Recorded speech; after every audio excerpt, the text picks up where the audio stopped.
네, 이번에는 국회 과방위 소속이죠. 홍석준 국민의힘 의원 입장 들어보도록 하겠습니다. 스튜디오로 직접 모셨습니다. 어서 오세요. 예, 안녕하십니까. 반갑습니다. 이른바 청부 민원 내지 민원 사주 의혹이 불거졌는데 어떻게 평가하십니까, 의원님은?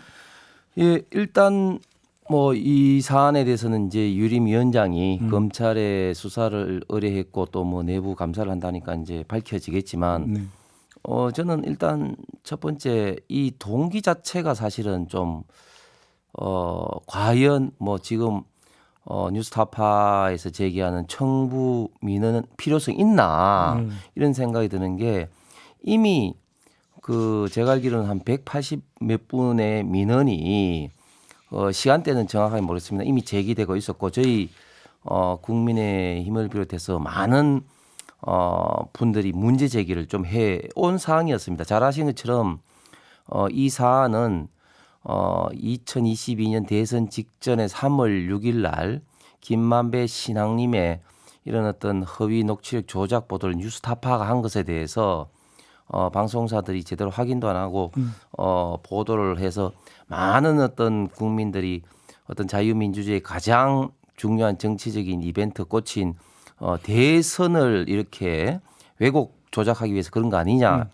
조사해야 된다 이런 사안 때문에 뉴스타파가 검찰로부터 지금 조사를 받고 있고 거기에 대해서 이제 제재가 지금 이루어지고 있는 이런 어떤 상황인데 과연 이런 어떤 사항에 대해서 굳이 뭐 이렇게 그 민원을 이렇게 제기를 그렇게 할 필요가 있느냐 그런 어떤 사항인 것이죠. 그래서 제가 볼 때는 그 조사 결과에 밝혀지겠지만 지금 오히려 지금 현재 그 처벌을 받아야 될 뉴스타파에 의해서 이런 문제 제기가 일어나고 있는 것은 이동관 방통위원장이 사퇴한 이후에 어떻게 보면 좌파의 어떤 공격 타켓이 유일임 방심위원장으로 바뀌었다. 그런 어떤 목표하에 지금 개인을 지금 집중 공격하고 있다. 이런 좀 생각이 듭니다. 근데 이거저거 다 떠나서 가족, 뭐 그래서 동생, 재수 씨, 조카 등등 가족에다가 지인, 자기가 이제 과거 근무했던 어떤 기관의 부하 직원 이런 사람들이 민원을 넣었다라는 것은 그 방송 인터뷰 이런 걸 통해서 이미 확인이 거의 된 거거든요. 그러니까 이 사람들이 민원을 넣었다는 사실 자체는 그러면 한 명이 뭐 했다면 해서 오해의 소지나 이렇게 있다고 치겠는데 15명이라면 이건 우연의 일치로 볼 수 있는 성질의 문제는 아니지 않습니까? 일단은 그분들이 다 민원을 제기를 했는지 확인이 좀 필요한 것이고요. 예. 그다음에 또 뭐 본인의 지인 내지는 친인척이 본인의 어떤 뜻에 따라서 민원을 얼마든지 또 제기할 수는 있는 문제 아니겠습니까? 근데 그 너무 겹치죠. 본인의 뜻이라면 너무 우연의 일치치고는. 그러니까 그게 이제 그분들이 다 일괄적으로 지금 다 냈는지 확인도 이제 필요한 것이고. 예.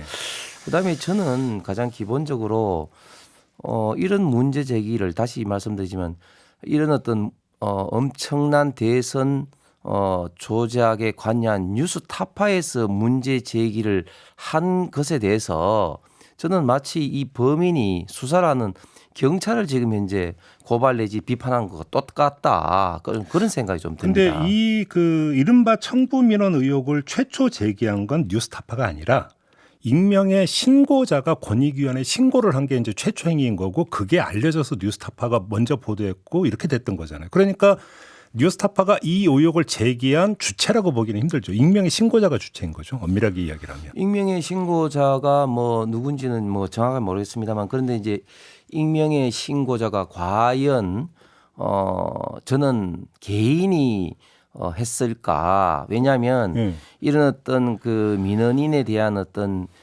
신분을 이제 찾아내는 것은 사실 개인이 설사 현재 방송통신심의위원회 방심위의 직원이라 할지라도 정보를 파악하는 데는 한계가 있을 수밖에 없습니다. 네네네. 예, 그렇기 때문에 이것은 저는 상당히 그 개인 민원인의 어떤 정보를 파악하기 위해서 국회 혹은 뭐 경찰 혹은 또 다른 기관과 같이 좀 조직적으로 움직일 개연성이 굉장히 많다. 쉽게 말하면 15명을 그 찾아내기 위해서 불법적 신원 조회가 있었을 가능성도 있다. 조직적으로 움직일 가능성이 굉장히 많다. 그렇게 보시는 겁니까? 네네.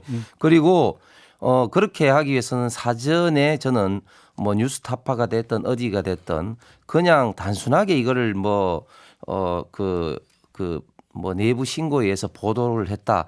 저는 이렇게 좀 믿기는 좀 어려운 상황입니다. 그러면 지금 의원님의 말씀을 속칭 짜고 치는 플레이다 혹시 이렇게 지금 보시는 거예요? 이게 지금 현재 굉장히 지금 조직적으로 움직일 수밖에 없다는 이런 어떤 정황 증거가 있으니까요.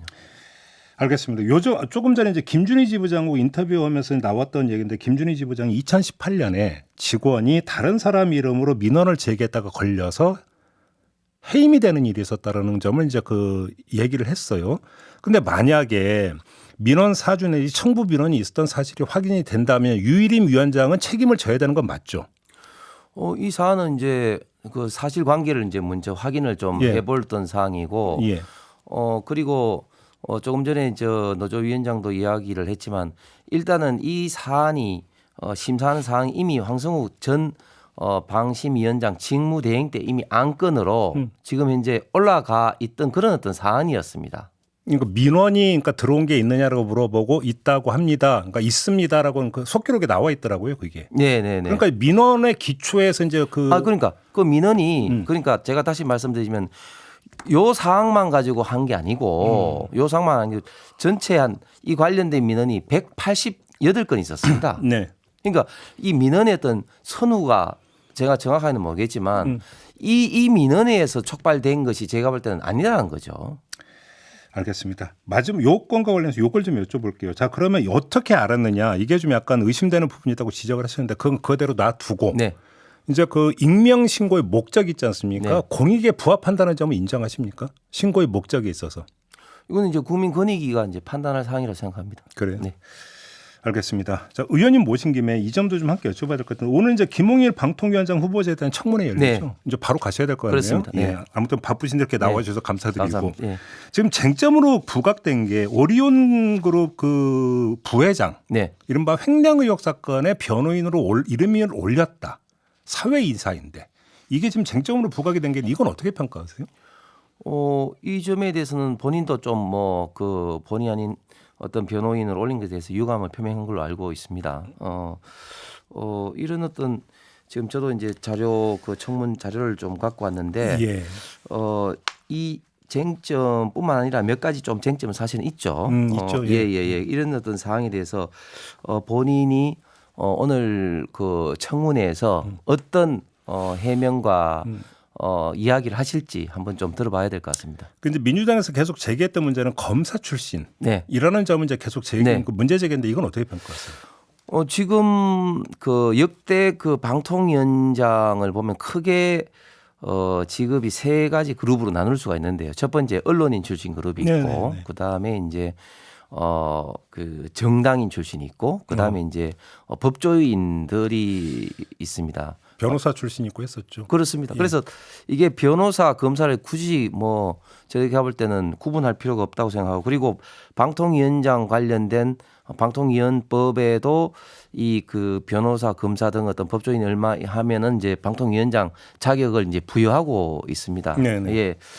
그렇기 때문에 김몽일 위원장을 뭐 검사 출신이라서 무조건 안 된다. 뭐 이렇게 평가해서는 안 될 것 같고, 얼마 전에 문재인 정부 때 마지막 지금 그 방통위원장인 한상혁 그 위원장 역시 이제 법조인 출신 아니겠습니까? 예. 그렇기 때문에 저는 법조인 출신이 해야 될 역할은 잘 아신 것처럼 이 방통위원회가 어떤 진영 간의 극단적인 어떤 갈등의 양상이 가장 첨예하게 부딪히는 곳입니다. 그렇기 때문에 이런 어떤 사안일수록 좀 법적으로 좀 정밀하게 좀 바라봐야 되고 이런 어떤 필요성 때문에 김홍일 위원장이 법조인으로서 추천된 것이 아닌가 생각이 듭니다. 근데 이제 방통위라고 하는 기구가 갖는 성격이 여러 가지가 있는데 여기서 이제 김홍일 위원장 규제기관의 성격을 상당히 강조하더라고요. 네. 근데 규제를 강조를 하다 보면 검사의 이력이라고 하는 것들이 과도하게 여기에 투영이 되면서 너무 방송이나 이런 통신 쪽에서 어떤 그 지능이라든지 이런 쪽보다는 규제에 그러니까 가면 이거 결국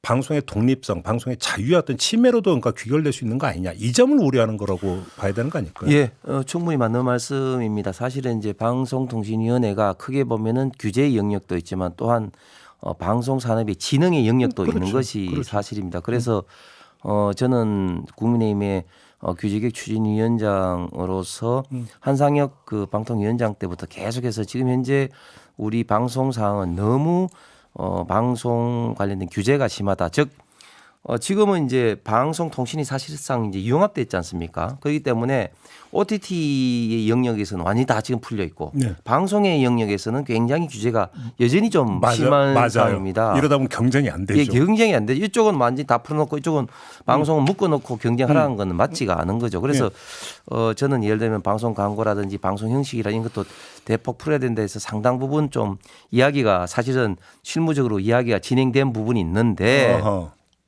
방통위원장이 이렇게 자주 바뀌다 보니 이게 진행이 안 되는 거예요. 네. 단적으로 제가 12월 초에 방통위와 이런 방송 광고 규제 관련해서 이제 세미나를 하려고 했는데 당장 그 방통위에 있는 직원들이 방통위원장이 이제 사퇴해야 하는 이런 것 때문에 좀 부담을 느끼고 있더라고요. 그래서 저는 이런 점은 국회에서부터도 이제 해야 되고 김홍일 위원장이 된다면 더 저도 많이 이제 요구를 할 건데 한 가지 또 아쉬운 건 뭐냐면은 지난번 이동관 방통위원장 때도 똑같이 제가 이런 또 문제 제기하니까 민주당에서 하는 이야기가 방송통신위원장이 무슨 지능이냐 규제다 하면서 오히려 이동관 위원장을 또 강하게 또 비판하는 그런 어떤 시각도 있습니다. 알겠습니다. 한 1분 정도밖에 안 남았는데 그래도 이거 저기 지역구 대구시죠? 네. 요즘 대구 분위기 어떻습니까? 이제 공천 군면 들어가는데 혹시 불안하십니까, 의원님? 당연히 불안하죠. 예.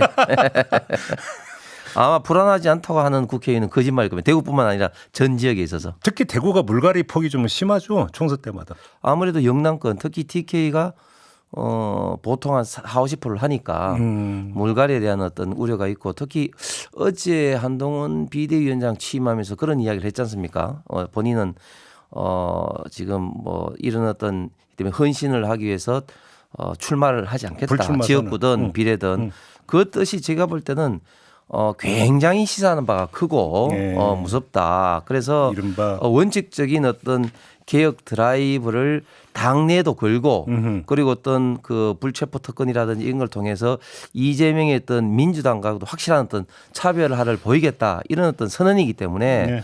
우리 당내에서는 더 어떻게 보면 좀 긴장이 좀 높아지고 있다 볼 수 있겠습니다. 알겠습니다. 시간이 다 돼서 여기서 마무리해야 될 것 같네요. 고맙습니다, 의원님. 예, 감사합니다. 국민의힘의 홍석준 의원과 함께했습니다.